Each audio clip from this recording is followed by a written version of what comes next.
Good evening. My name is Aaron White with White Stock and Produce.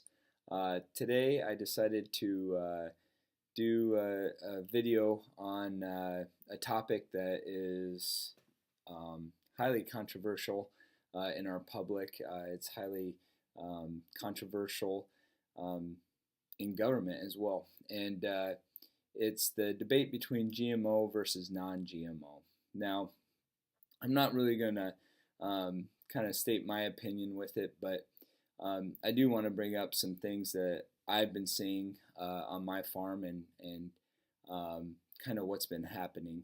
So first off, I planted, I don't know, it's probably a quarter of an acre of corn. I planted it in the idea of doing an experiment called the Three Sisters. The Native Americans used to do it. They would plant corn, beans, and squash. They all complemented each other in some way. And so I kind of did an experiment. The corn was going to be solely used to feed my chicken flock that I have. And so I planted it through some mishaps over time, I guess you could say. The experiment didn't go as well as what I wanted it to, but it did bring to light some new ideas that I could try next year for this idea of the Three Sisters, and I'm going to try and incorporate that in, and I'll definitely show some videos of that so you can see it. But tonight, my brother and I, we decided to go out and take a look at the corn and kind of see what's going on, and so we went out there and this is what we found. I planted two varieties. One variety is called Ohican. It's a green corn. This is what it looks like here. As you can see, it's green. This is from a native tribe down in Mexico, and it's a very popular one. I got this off of Seed Savers Exchange, and I planted that. And that's one variety. The other variety, don't really have a name for it because I got the seed from a friend. He kind of was planting open pollinated corn, and it's just your traditional Indian corn, as you can see here. So those are the two varieties that I planted. In my stand alone, it's been, I'd say there's probably around 50 to 60% damage in the corn. Now, we did get some hail, but the hail wouldn't have caused this damage. The hail was too early on to really cause the damage.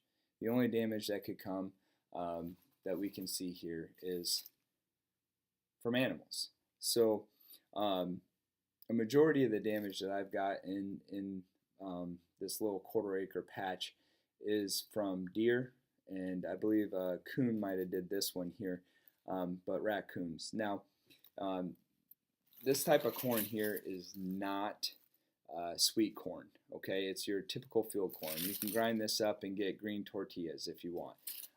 But the idea is it's just regular field corn. I mean, it's open pollinated, not sweet corn at all. And I'm getting this from coon, deer, and then I also see some birds causing damage. Now here's another one that you can see. Now this is all throughout my patch. The wildlife are just tearing it apart, and I can't stop it. I have no means to stop them. So it kind of made me start thinking. Now I was planting edamame last 2 years. This year I planted a very small patch, but I always noticed that the deer were always eating my beans. Even if there was a field right next to mine with your genetically modified beans, they hardly were touched. And I always ask the question, why are my beans being eaten the way they are? I mean, you know, you have a bean like this, they're eating it down to the nub. And I mean, why in the world are they eating my beans to that point? Well, as we can see, they're doing the same thing to my corn. Now this is open pollinated, non-GMO, and they're really having a feast on it, I guess you could say. So it got me asking questions. My brother and I, we started looking around, And right next to my little patch is another patch of corn, and it's your typical GMO corn. Okay, you find it all across the United States. So I walked along the edge of the corn. Now, this corn, the field that this corn's from, is planted as a more denser population than mine.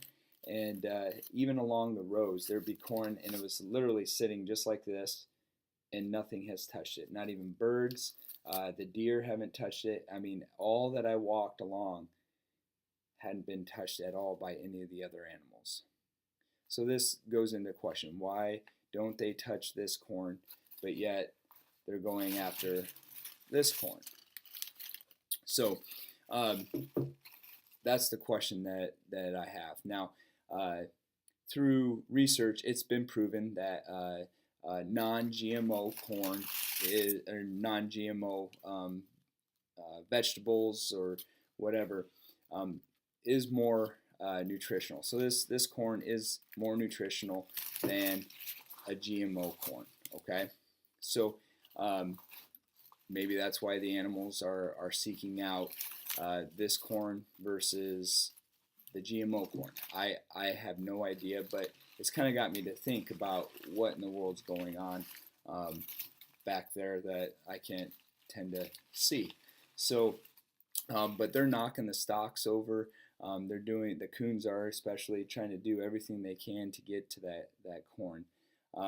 So I've been, just kind of contemplating on why does this corn attract the animals versus the GMO. So I've been doing a little research on GMO. I think that there's something to it. That's all I'm going to say. There's something to it. If animals are seeking this out and they're leaving this, there's something to it. They're seeking out this non-GMO. Now, I don't care if you're going to feed animals this. I mean, they're going to eat it. They have nothing else to choose from. They're going to eat this. But when you give them a buffet, they're going for the Ohican or your typical open pollinated corn that you got. So it's been pretty interesting to see the comparison of what's been happening back there in the fields. A quick little fact about GMO: 85% of the corn in 2003 it was GMO. So this is a big part of the farming community, and some people say, this is what we got to do to keep going, to have progress. Well, if I'm having animals actively seeking out my corn, that's good and bad, because my crop, I'm not going to have that much to feed my chickens this year. But on the same note, it's making me go, well, they want this corn. This corn attracts them in some way. So we can definitely put that with our livestock that we have. Those livestock are going to want that corn over your genetically modified. So if you put this in front of a pig and this, which one is he going to go for? Is he going to go for genetically modified, or is he going to go for the open pollinated? And that'd be something really interesting to try. And I think maybe in the future, whenever I get some hogs, I'd definitely give it a shot to see which one they would prefer and go from there. And if you know of anyone that has hogs and like to give it a shot, I think that'd be some good research to see why they would prefer the open pollinated over the GMO. Some ideas that people are saying, like with the GMO, they're causing health problems in the United States. I think it's not just the GMO products. I think it's the mentality of us as Americans, and my grandpa once said a quote: "I eat to live, I don't live to eat."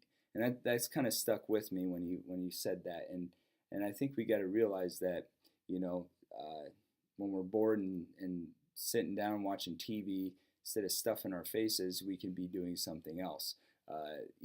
It's this idea that we are consuming a lot more food than we need to, and the food that we are consuming are just calories. They don't really have a nutritional means other than your typical breakfast, lunch, and dinner. So this is something that we gotta do more research into it, and to realize, is GMO really something that we need to be using, or will we benefit by going with a non-GMO? Like I said, I am not going to give my opinion on this, just for the simple fact that I'm still trying to answer the questions and to come up with a good reason of what's good and what's not. Now, I can see negative sides for both. You plant non-GMO, how are you going to have 80 acres of this type of corn out there and have weed suppression? That's a problem. My wife often jokes with me, and she's like, "Oh, you just want to be the old traditional farmer back in the 1900s and riding a plow and doing all that." Well, if it takes me to be successful, I'll do it. But 80 acres, you can't spray it. You'll kill the plant. So that's the downside of having open pollinated. So, growing 80 acres, do we need to grow 80 acres of corn? Well, I know we're doing a lot of research into turning corn into ethanol and using that to power our vehicles. But these are just questions that we got to ask ourselves is, there's negatives for both. 80 acres of this, you're not going to get this type of cob. It'll be stunted because of the weed suppression, and it's just not going to grow to its full potential. And then when you grow GMO, you can spray it with Roundup. They're Roundup ready. You can spray Roundup. You can spray atrazine, a whole bunch of other chemicals to suppress those weeds to allow for a higher yield. Well, then that goes into another debate in environmental protection from the chemical, the runoff, and so forth. So these are questions that we need to really do a lot more research on. And I know there are farmers out there and extension colleges that are doing research trying to find out better way to come up with to address the problems through the environment, through higher yields, and what can we do, and with the byproducts of the corn. I mean, there's research out there for everything, but we got to really ask ourselves, what is it worth for us to have 80 acres of corn and we're not able to get the max potential out of it? Or if we do have 80 acres of corn and we're using chemical to suppress the weeds, how much of an effect is that going to be on the environment? And we need to ask ourselves, is it worth it in the end for both sides? Having 80 acres of corn, that's going to give you a lot of corn. A couple years ago, that would have been pretty good. Now it's kind of hard to sustain yourself off the 80 acres. So that's why it comes into these farms where you need 1,000 acres in order to sustain yourself. So, I remember reading an article back in the 1970s, my county that I currently live in, the average size of the farm was 240 to 250 acres. So that was in the 1970s. And then from there, small farmers, it was this idea, small farmers need to get out. Big farmers then were taking over these corporation farms and so forth. And we got to ask ourselves, we got to challenge the current ideas. If we want to see progress in the farming communities, we got to challenge the current ideas. Right now, the current idea is using GMO. But on the flip side, how are you going to effectively farm 80 acres of this open pollinated corn and have good weed suppression and good ability? Now, I know there are farmers out there that do open pollinated, and I think that I'd like to see their inputs versus the other inputs, kind of compare the two operations and see the bottom line basically of the two operations and see how that pans out for either. So, you know, since I'm a teacher, I teach fifth grade, and I always at the beginning of the year I talk to them, and I always tell them they need to ask questions that challenges the current ideas, and then create new ideas to make our lives better. That's our goal as human beings. Challenge current ideas, and then create new ideas to make our lives better. So this is something that we do need to address. I hope that if you have any ideas or comments, or know of anyone that might be willing to share some of their inputs on open pollinated corn and versus the GMO, I'd love to see that and kind of talk about that. But anyway, I appreciate you guys tuning in. I'll be talking more about the GMO versus non-GMO as time goes on, but I got to deal with this now. Happy farming.